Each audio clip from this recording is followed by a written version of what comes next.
आज 10 बजे मिलवा सुभद्रा योजनार 3 नंबर किस्ती। आपण माने जदि सुभद्रा योजनार हिताधिकारी अछन, आपण माने जदि सुभद्रा योजना टंका पाउछन, आज 10 टारू आरंभ हेबा सुभद्रा योजना पैसा खाता के आसबा।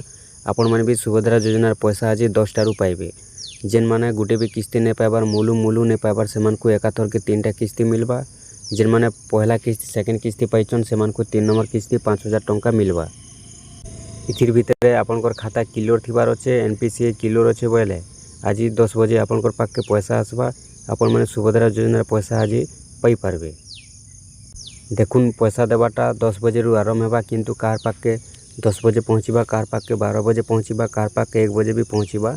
कहीं बोले देखुन गुटे बैंक रे समस्तंकर खाता नाइन, अन्य बैंक रे अच्छे। तो केन बैंक 10 मिनट पर भी पैसा ट्रांसफर करसी, केन बैंक 20 मिनट पर भी ट्रांसफर करसी, केन बैंक आधा घंटा गले भी ट्रांसफर करसी, केन बैंक रे पैसा आसवा लगी खाता के 1 घंटा भी लगी थी। यही हिसाब से आपण मैंने आज सुनिश्चित भाव पैसा पाइबे, किंतु 10 बजे पैसा स्टार्ट हेबा, 5 बजे सुधा आपण मैंने पैसा 100% पाइजिबे।